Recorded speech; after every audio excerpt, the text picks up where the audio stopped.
The broadcast is now starting. All attendees are in listen-only mode.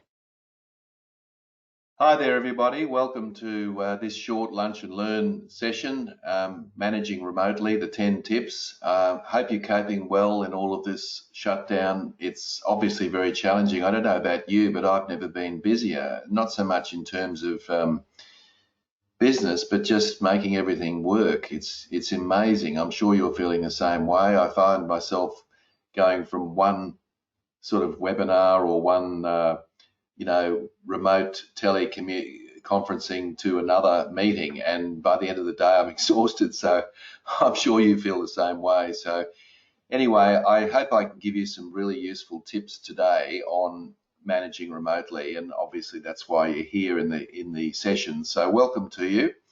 Look, what I've done at this end is I've actually given you the opportunity to unmute yourself. So if you want to ask a question, just talking, you can unmute yourself and go for that.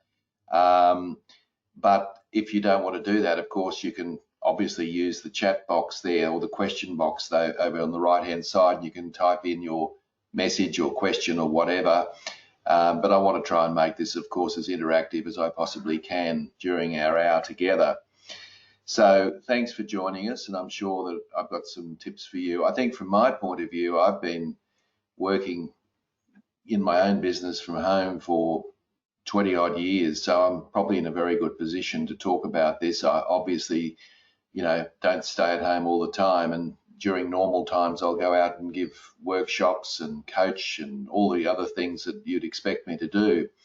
But at the moment, of course, it's all online, and that's fine with me. And I feel sorry for those businesses that are obviously have no possible revenues coming in whatsoever at this stage. But nevertheless, I'm sure you've got staff and you've got to keep them busy and you've got to manage them remotely. So that's what we're talking about today. So let's have a look at what we're going to cover. So I'm going to talk about 10 tips. I'm not going to give you a huge amount of written information. I will send the slides out to you and of course the recording as well. So you'll get both of those at the end of the presentation this afternoon, hopefully. So just relax. If you've got anything to contribute to any of the tips that I give you, please go ahead and do that, or at least questions around that. But you can see there are 10 tips there that I'll cover.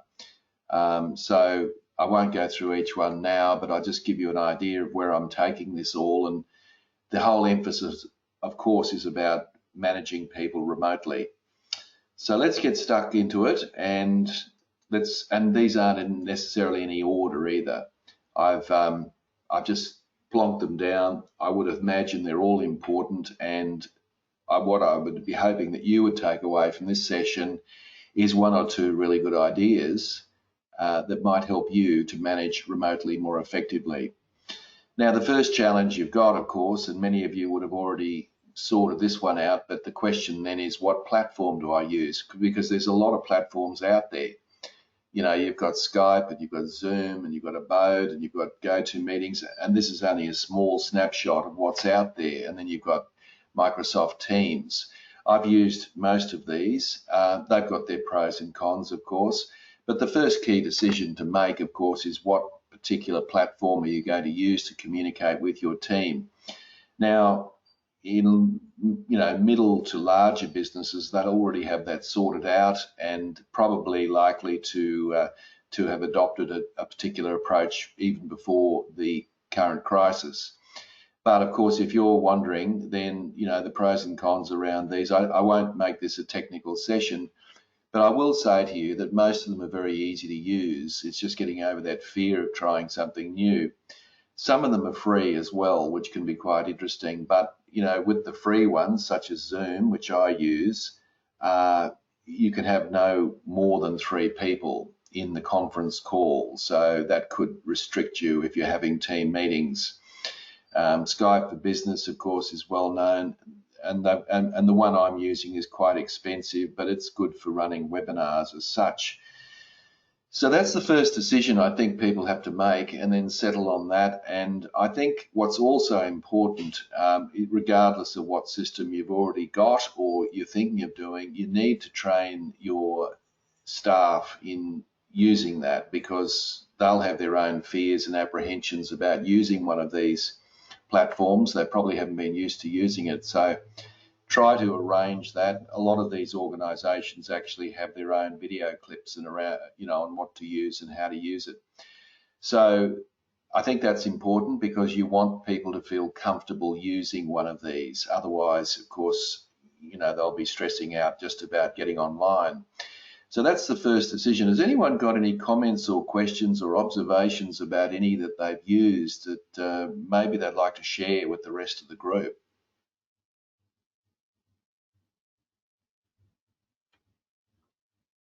Okay. All right. So Beth is just mentioning here that she uses Zoom and it's great. Yeah, I agree with you, Beth. I think Zoom's excellent because it's very good for check-ins or group meetings. I agree with you on that one. So thank you for that. John has mentioned here that he uses Skype for Business and he finds that quite useful. Thank you, John. Anyone else? All right. So look, that's the first obvious decision you've got to make. So and I know for some of you, and I've seen the attendee list here, I know some of you work for fairly large organisations, and that's already been sorted for you. In fact, you have no choice. You have to use what you're given. And so if you're in that boat, I would be leaning on your IT people to run a session, a live session with your people, to walk them around how it works, what buttons to press, what are all the different features. I think that's extremely important. Otherwise, you're going to find that people are going to feel absolutely paranoid about using technology, when in actual fact, all of these are pretty much the same, but they've all got, their little differences, of course. But having someone give people a little bit of a heads up is a good idea. So that's tip one, get onto a system. Now, this might seem counterintuitive, but I would suggest to you to reduce emails during this time, not to increase them. Now, I don't know about you, but this morning, sat down in my office and I just couldn't believe the barrage of emails in my inbox, and most of them were rubbish, to be honest. So what I would say to you is this, that a person is only a phone call away, a person is only a Skype away, or person's not, please use that. You'll find that people will respond to their telephone calls now more than ever before, because of the fact that, they're living in isolation. So they welcome any contact with human beings. So my point to you is, don't get into this idea of using more emails because you think it's convenient. Just remember this, and this is an important point I want to make, is that the only community that anybody's got right now is their work. They can't go across, well, they could go across the road, I guess, and get themselves into trouble. They can't go down the pub and have a drink. They can't go to the gym and have a gossip. The only community they've got is their work colleagues. Now, that's important for you to know as a manager, because this is why just sending people, myriad emails is not a good idea. Get on the phone and talk to them. Now, obviously, if you've got the same message that you want to send to 6 to 12 to 20 people, then clearly email is very good for that. But I would also challenge you to convey that information in a check-in in the morning. I don't think it's necessary to send out emails, because frankly, people just get too many in the best of times. And now it looks like people are sending out more and more emails. So don't do that. And the other thing I would suggest to you is to encourage your team to get on the phone and ring people, because it's, as I said, it's a sense of community. So I don't see a really good idea sending lots and lots of emails out. It's quite nice to check in with people during this time. It's welcomed. People appreciate it. And I think you could probably get more done over a telephone call in many cases than it would through an email. So just remember, when you send an email to someone, there's two problems with it. One is it's asynchronous, meaning, of course, that when you send the email, the other person will respond to you when they're ready. So if you want an immediate answer to something, email is not a good idea. The second problem with it, of course, is that when you tap out an email and send it to somebody, you're not just taking up your own time, you're also taking up the time of the person who will read it, or perhaps they mightn't read it, but they'll get it and they'll have to deal with it. So it's a time-consuming exercise, more than you probably think. So I don't know what people's view about that, but just let's try and reduce the emails as much as possible during this time. And just to make it a little bit more personal, I think you'll get a much better reaction that way. Tip number 3. Now, because you're managing remotely, you can't just walk into their office space, or you can't just walk up behind them and observe them doing what they're doing. You can't do that anymore, can you? So therefore, what you need to do is to manage outcomes and not processes. And what I mean by that is that you get some agreement or commitment from the other person what needs to be done by the end of the day, which is a fair thing to do in the morning, and you manage by outcome. So in other words, if the other person can give you a commitment to do X or Y by the end of the day, well and good. That is the best you can do in these circumstances. So following people's processes, the way they go about things is actually not going to be very helpful for you right now. So the secret of this is get agreement on what you expect at the beginning of the day. And you might say, why you say daily? Well, I think, daily is good. Get agreement in the morning, and I'll talk a little bit about check-ins in a moment. Get agreement in the morning, and then have a check-in, check-out at the end of the day. In other words, you can check on that, how things are going at the end of the day.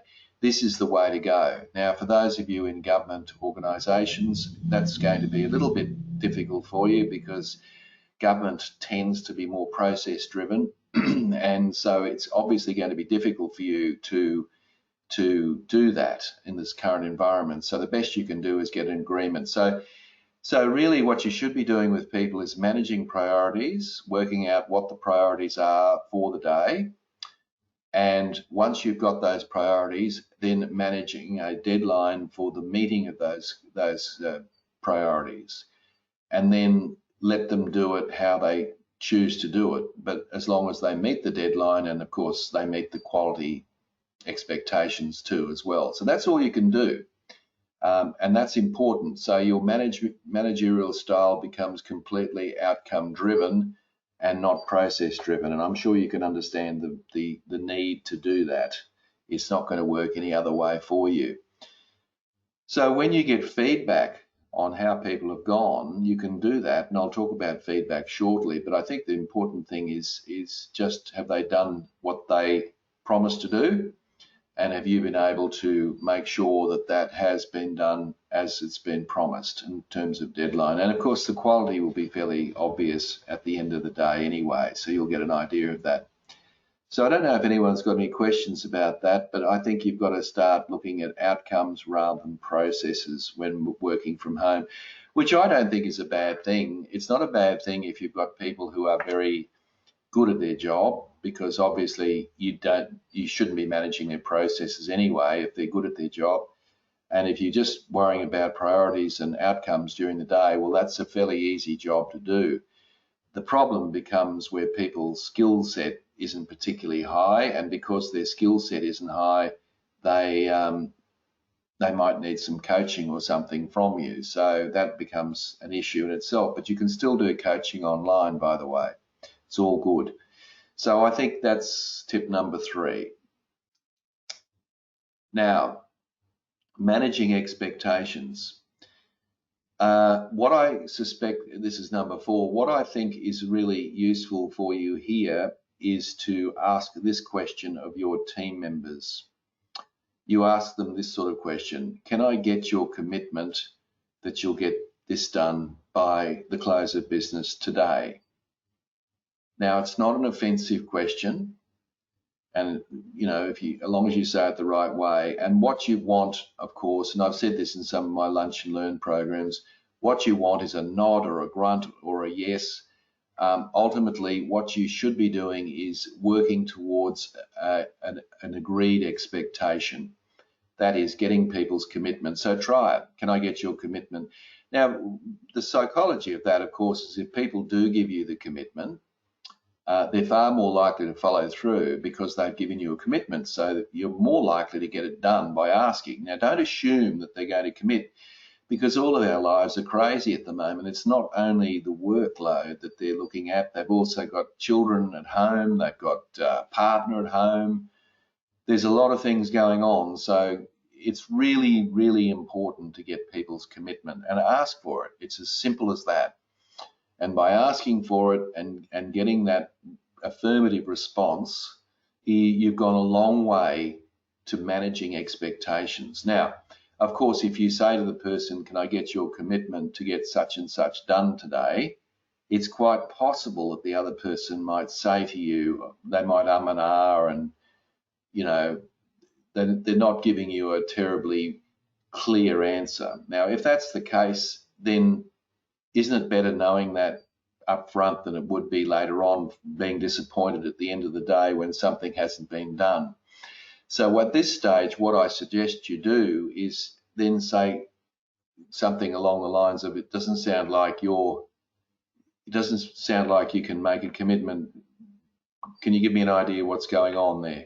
And they might say, well, I've got these other 4 things I've got to do, and then, my mother's in a nursing home, and I've got this and that. Okay, so then you might sort of compromise on that commitment, but I think you need to have a conversation with people, and conversations, ironically, are more important now than they ever were before. Have a conversation with the person and get some sort of an agreement. Now, once they've explained to you that they've got all these things, all these balls in the air at once, and it seems to you that it's probably not feasible to have them do that day, it's possible then that you might negotiate that and say, well, what about if we at least decided tomorrow afternoon? Can I get your commitment on that? You'll find that they will relax a little bit more if you can see them online, and because the pressure has been taken off to some degree.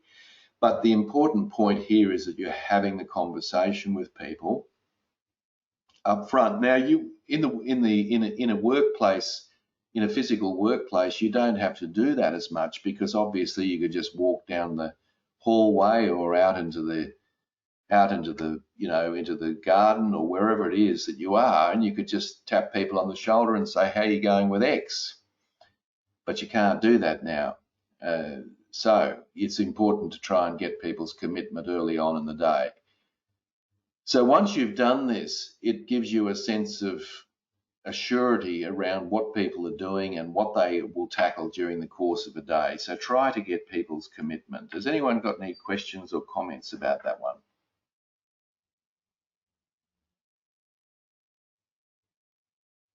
Okay, all good. So try the question around commitment. Now let me talk about check-ins at the beginning of the day. I believe that this is not overkill. I know that a lot of us now are having meetings online, but I honestly believe, for the reasons that I mentioned before, that it's important for you to have check-ins every single day, at least in the short term. Now, I'm not talking about an hour-long meeting, I'm talking about 30 minutes where your whole team is online with you. I think this is extremely important, and then the reason for this is not just so that you can, farm out all this work. The reason for that is the community that I was talking about earlier on before. Half an hour check-in in the morning is not a big ask for anybody, and you can negotiate the time that will work for everybody. And in that 30 minutes, I suggest that there's 3 parts to it. There is a little bit of chit chat, how are people going? What are people up to? How are you feeling? So, this is the corridor conversation. This is the replacement for the corridor conversation. So let people talk. Try and get everyone engaged online at that point so that everyone says something straight up front. Then you'd have a little bit of a reporting process going on about what's happening for the course of the day. And the last thing I think you need to do is have a bit of a conversation about, whatever it is that you need to have a conversation with. So it's 3 parts. But I think you can get all that done in 30 minutes. I don't see any need to have an hour-long meeting for this, whereas you might in a physical environment have an hour meeting, but you wouldn't certainly do it every day. But I think in the current environment, people are often isolated. They are going through a lot of stress. We're all going through a bit of stress, aren't we? And so you've got to just keep tabs on where people are at. And just by having a check-in every morning, what it does is it gives you a sense of where people are at. Psychologically, what happens in these sorts of stressful times is that people's emotions will fluctuate up and down. I'm sure you've seen that yourself. People don't necessarily sleep well. People have got other issues that are going on in their life apart from work. They're probably grateful that they've got a job, but they're also very stressed about a whole bunch of other things. You need to let people talk. You need to let people share. That's very important. I've just got a question here. I'll respond to that too. Just got the comment saying, great idea, Tim. Dental practices have done this for years. The morning huddle, that's a good name for it, Colleen. Such a good start to the day. Yeah, and I'll get to this later about some of the things that you can do to make your meetings really interesting. You'd be surprised what you can do online at the beginning. So I'm pleased to hear that we've got confirmation from Colleen that in other places they're actually using this approach. So it's really important to do that. All right, so that you don't shirk on that meeting in the morning. If in fact, I would say that it's one of the most important things that you need to do during the day. Check in with people, make sure they feel part of the team, that there's a community, and that we basically get everyone together. So that's important. Now, the other thing that I would suggest, and you're probably going to think this is overkill, I honestly think checkouts are great too. So at the end of the day, instead of having a 1-hour meeting, have a half an hour in the morning and a half an hour at the close of business at the end of the day. Now, there's a good reason for that, and I'll talk about that in a moment. Elsie's just asking, is the check-in a one-on-one or a group thing? Elsie, I would go group. Okay, my comment is that you get everybody together, and so they feel part of the whole show, talk about what's required for the day, and so what it means is everyone else is listening to everybody else. So they get an idea of what's going on. And as I said to you before, Zoom is a great technology for that, but I'm not suggesting you have to do that. You might be caught up in one thing that you have to use anyway. But yes, I'm talking the whole group. I'm talking the whole team, absolutely. I think there's a great benefit in that. And people, if you do it right, people will actually enjoy this morning huddle, as Colleen calls it, whatever you want to call it. So hopefully that's helped. And it's not hard to do, by the way, because once you give people the same, it's a bit like we're doing now. We've got several people involved today. So everyone's involved. So it's really important you do that. Now, that doesn't mean, by the way, Elsie, that you don't have one-on-ones during the day. It might well be relevant for you to do that. And that's obviously just part and parcel of what you might do during the day when you'd have a normal conversation with one person. I think for the checkouts, what you're trying to do there is to just find out where people are up to, what they're doing, quick round the group, where are we at, what some of the things happened. I can talk to you a little bit about how to make that work for you. I don't think it's overkill. I think you'll find that people will appreciate it, provided it's done the right way. If it's just a boring reporting process and one where you're seen to be keeping tabs on people, I can assure you it won't go over very well. But that's not my point there. It's more around creating a sense of community in a time when no one has any community at all, right? None. You're it. And as a manager in that case, you've got to create the community and you've got to give people a sense of community. And the check-ins are ideal for that. Okay?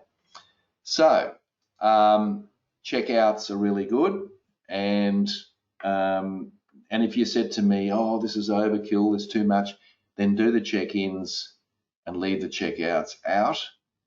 But I think just checking, look, it also creates a routine as well. So it gives people a sense of permanency. This is going to happen at 9 o'clock in the morning, and this is going to happen at 4:30 in the afternoon. So people have got a bookend to their day, if it's a traditional day. But that's one of the beauties of working from home, that people can do things at midnight, or they can spend time with the kids in the morning and do their work in the afternoon. So all of that's actually not a bad thing. Now, I should say to you this, I want you to relax about this. All the research shows that people's productivity actually goes up at home rather than not. Now, as long as you manage that correctly.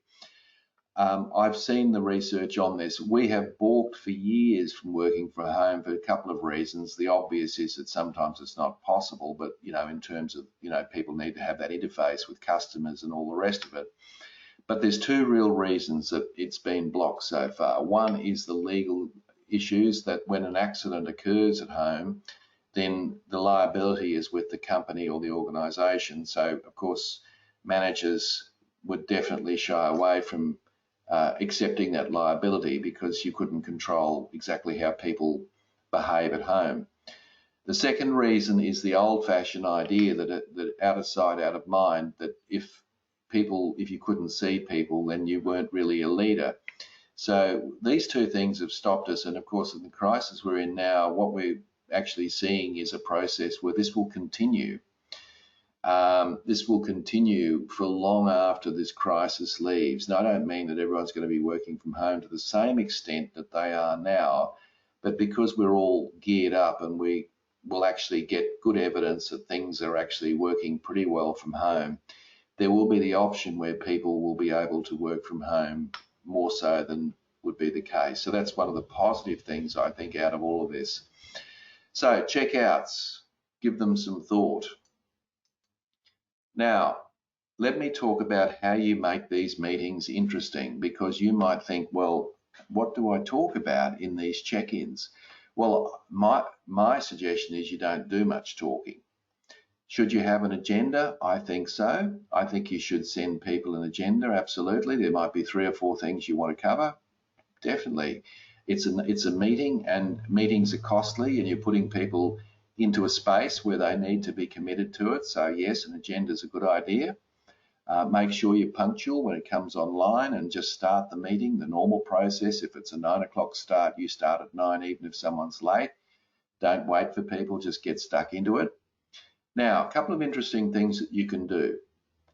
One of the things that I strongly recommend that you do is think about a guest speaker. Sounds a bit formal, doesn't it? But when I say a guest speaker, what about getting the CEO to come online for 10 minutes to answer questions and just generally share with the team their perspective on things?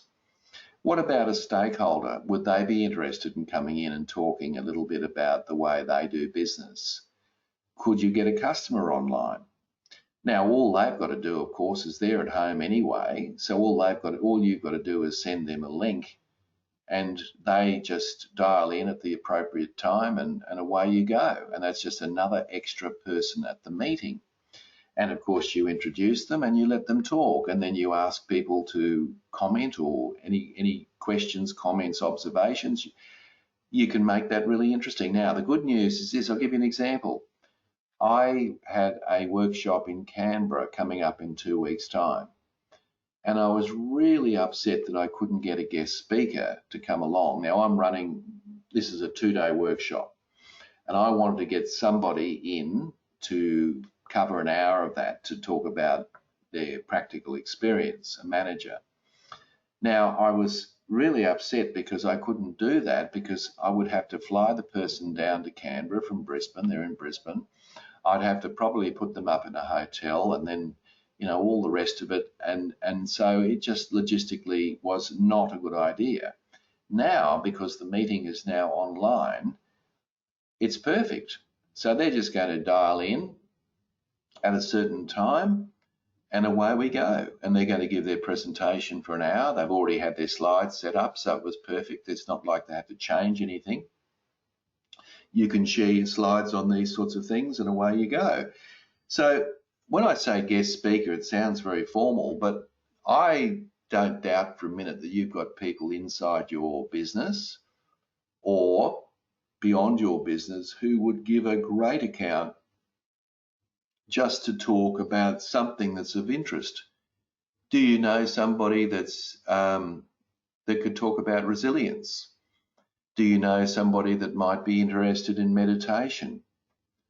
Do you know somebody that might be good at stress management? I mean, they don't have to be work related. Now, so that's something that you can do, which opens up real possibilities for you. The other thing that I really strongly recommend that you do is that you ask people who are in the meeting to make a contribution, respectfully and politely. Of course, I don't mean a presentation, but say you ask a question and a couple of people respond, and they normally are the ones that would respond. Obviously, that will be no different online. But then what I suggest you do is that you may then, just say that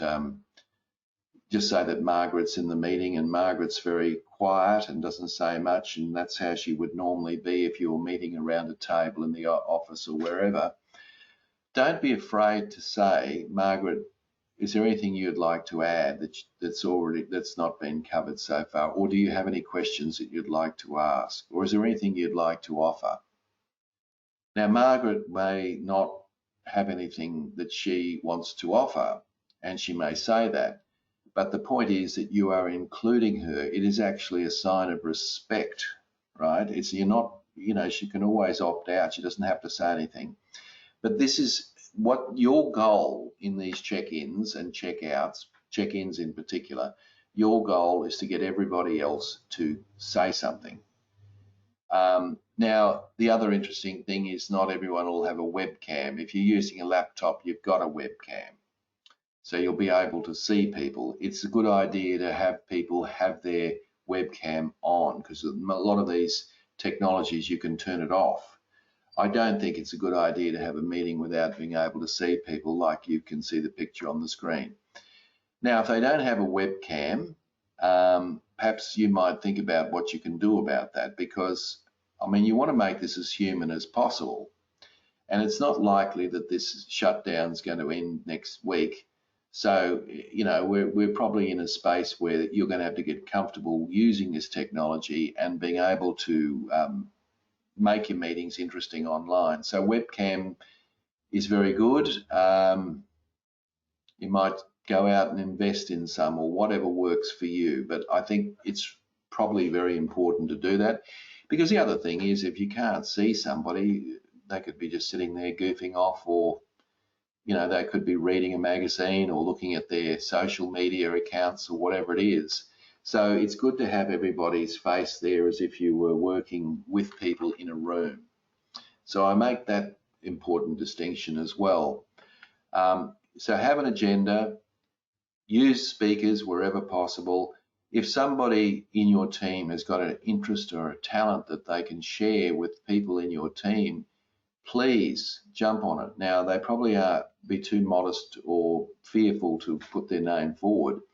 But if you know somebody's very good at something, or they've got an interest, or that, it doesn't have to be work related necessarily, then why couldn't you give them 5 minutes to talk about X or Y? Now, they might be a bit nervous, of course, behind the screen, but they'd be probably no more nervous than they would sitting in a room. So, get your team engaged in the meetings. The key thing for you is you're the facilitator, right? You're not doing all the talking. That would not be a good idea.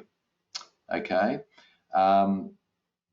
Yeah, so that's probably about it. Now, the other thing I'd just remind you of is just be mindful that when you come online, and others will pick up on this very quickly, of course, is you don't have to be dressed in your finest, but pajamas is probably not a good idea. So, dress appropriately, and make sure that, obviously your camera can see some things in my office room here, but just make sure that you've got some sort of a reasonable background. It just adds a degree of professionalism to the whole thing. You don't need a green screen and all the rest of it. People go to great lengths to get a background, and you don't need to do all that. So you can just make sure that everything's tidy, and that's a good thing. So that's meetings. Tip number 8. Now, what I suggest you do with giving feedback, obviously giving feedback at any time is something that people don't do very much of. And, people are critical of managers because they don't get enough feedback. It's very easy to fall into the trap in this environment not to give feedback. Big mistake. And you might be thinking to yourself, well, how can I possibly give feedback to people if I can't see what they're doing? Well, this is the way you do it. You get them to give you feedback on how they've gone. So instead of you giving them feedback, because you clearly can't, you can give feedback, of course, on their outcomes. That's very, very easy and appropriate to do that. But you can't really do that on the process, can you? So here are the 3 questions, and we call this an after action review. And some of you would have heard of me talking about this previously in other forums. And it's brilliant. There's 3 questions you should ask people. The 3 questions are: what went well, what didn't go well, and what will you do differently next time? You can remember those 3 questions. So the idea is that, let's say that somebody has finished a job. I don't know, it could be a report, it could be anything at all. It doesn't matter. Instead of you jumping in and evaluating it, what I suggest you do is you say, okay, what went well? What did you do? When you did that project or whatever it is, what actually went well? Now, even if it was an absolute disaster, the truth of the matter is there will be something really good that occurred, and you're starting with a positive. So, I don't know what that might be, but you get them to give you something that went well. Then you ask them what didn't go well. And then I think what you need to do there, and of course, even if the thing went absolutely brilliantly, of course, there's always something that didn't go. So you get them to commit to that. What didn't go as well as it could? Okay. Now, what you've done there is you've got them to give you the feedback. And the last question is the magic question, where you say, well, what will you do differently next time? Or if you had your time over again, what would you do differently? So what you're doing in that 3rd question is you're getting people to think carefully about their own workload or what they're doing. And you get them to commit to something, and you'll find that they will commit as a result of you asking those 3 questions. So that's so it's not so much about giving feedback at this point, but it's soliciting feedback from the other person on how they went about their work, because you don't see them all day, you don't know what they're doing. So it's a bit hard, and it's very easy for you to fall into the trap of actually, not giving feedback because you're thinking, I'm not qualified to do that. I'm not there. I don't know what they're doing. How can I possibly do that? So I think what you need to do at this point is just to get them to give you the feedback as well. And I think that, you might find it funny the first time you do it, but I can guarantee to you after a while, it'll be very straightforward. So it's important to ask people to give you feedback, not for you to give them feedback. So, that's the best way forward.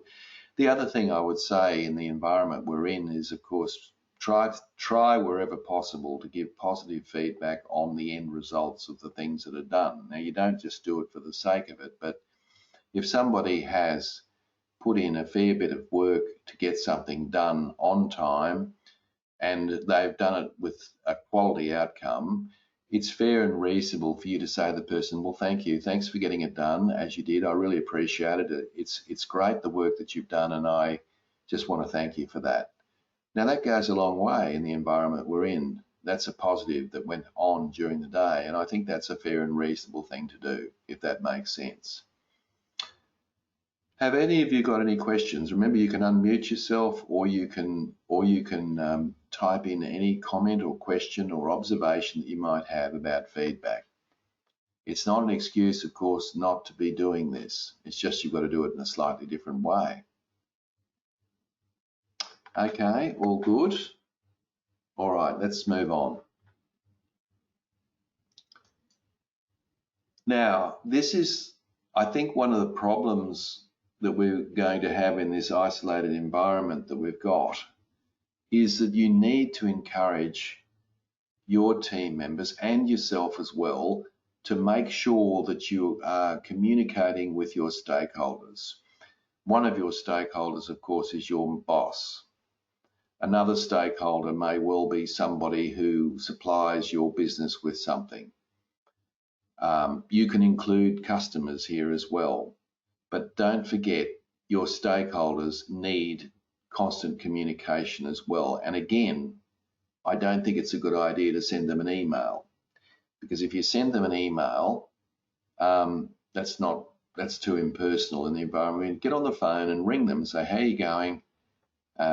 And I just wanted to sort of give you an update on X, or I just wanted to know what you're doing and where you're at with such and such. So stakeholder communication is really important. Now, what I suggest also is that it's not just your responsibility to keep contact with all your stakeholders. It's also the responsibility of your team members, because some of your team members have got well-developed stakeholder relationships. And so what I would be doing if I were you would be encouraging them to make contact personally with those stakeholders. I think this is extremely important. Now, one of the things you could do in a meeting, which is really powerful, is you could ask people, who are our key stakeholders?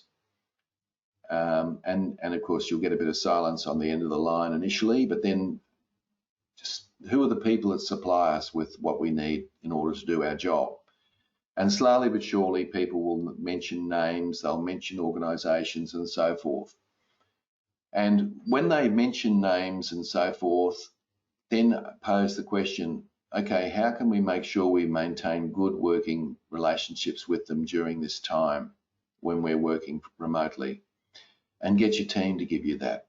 And someone in your team might say, well, no, I've got good working relationships with so-and-so. And you might say, well, that's great. Could I ask you to give them a call tomorrow just to check in, to see how they're going, and to just make sure we maintain contact with them? You see, so the whole purpose of your job is to be like the conductor of the orchestra. So get everybody else involved in stakeholder management. Don't just make it your job, because it's impossible to do that. The most important relationship you've got, apart from the obvious ones, which are your team members, is your boss. Okay, so I think it's really important that you make sure that you have regular check-ins with your boss to make sure that you're on the same page as they are. It's really important to do that, because otherwise they could be going off on this direction, you're going off in that direction, you'll end up having some sort of a disagreement, and it won't necessarily be a positive thing. So I think that's important. Your stakeholders will be happy hearing from you during this environment. I've found that yesterday, for example, I made about half a dozen phone calls. I would have sent them emails under the old system. Now, it was just a way business is done, but I rang them, and it made a huge difference. They were responsive. We could share our pain a little bit. We had an opportunity to get stuff done a lot quicker. I'll give you an example. I'll give you a very practical example.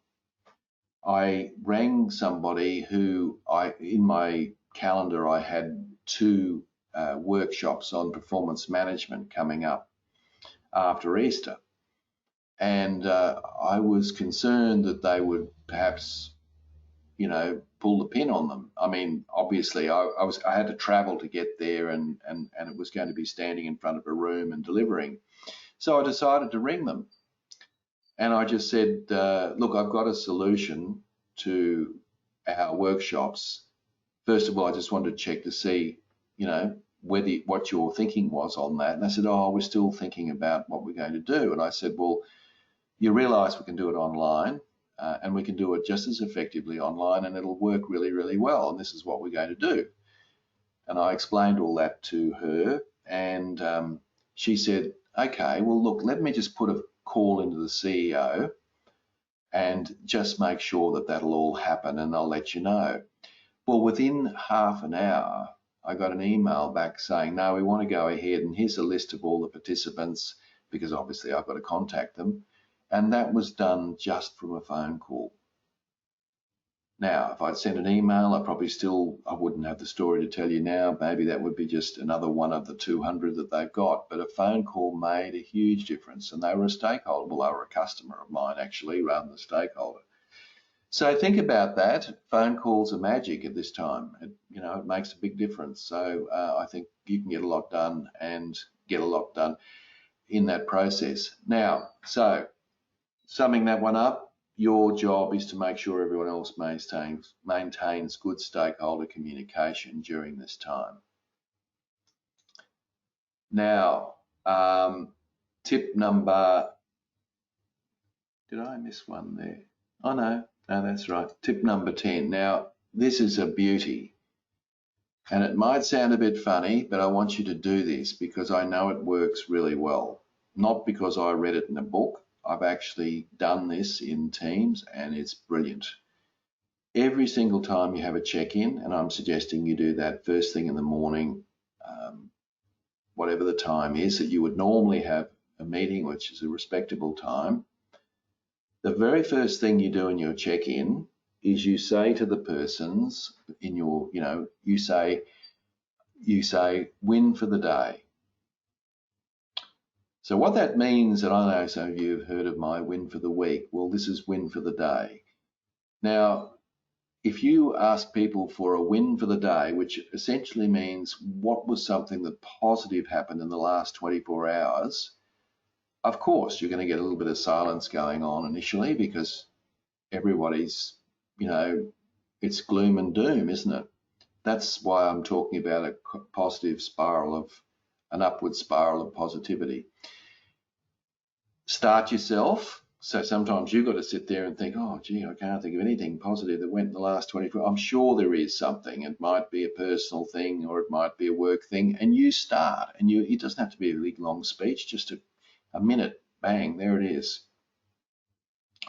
And then you go round the room, so to speak. Every single person in your team has to give something positive. Now, some will struggle with it. You know that, and I know that.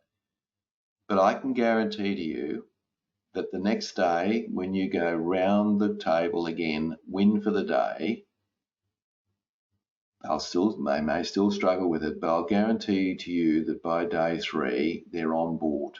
They will have something because they don't want to be left out. It'll look silly if they can't say anything. Everyone else has said something. And I'll guarantee to you after a very short period of time, people will look forward to coming to the meeting, so to speak, and giving you or giving the rest of the team a win for the day. And it creates a really positive environment.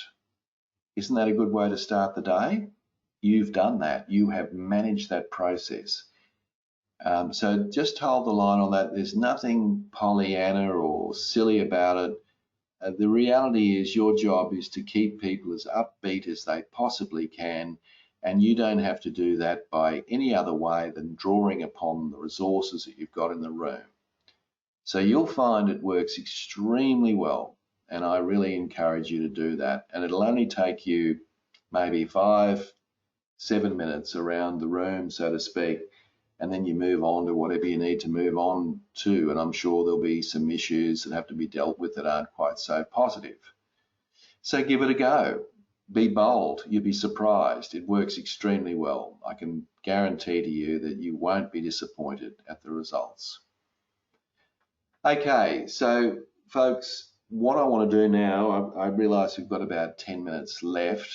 Are there any questions? There are the 10 tips. I'll be, of course, sending you the slides. I'll also be sending you a copy of the recording as well. But what I want to do now is open it up to any questions, any comments, any observations, any sharing of experiences that have worked really well for you in this remote environment in its early days. Over to you. While we've got that awkward silence, how about I just quickly go through the tips again? Decide on a platform. Don't send more emails, send less. Manage outcomes, not processes. Manage expectations by asking people to commit. Have a daily check-in for half an hour at the beginning of the day to create a routine in your day and to make those group check-ins interesting. Have a brief check-out at the end of the day to bookend the day. Now, bearing in mind, you know, some people are morning people, some are afternoon people, some are no morning or afternoon, some are evening. The beautiful thing about working from home is that you've got plenty of freedom to decide when you do things and what you do. So that works really well.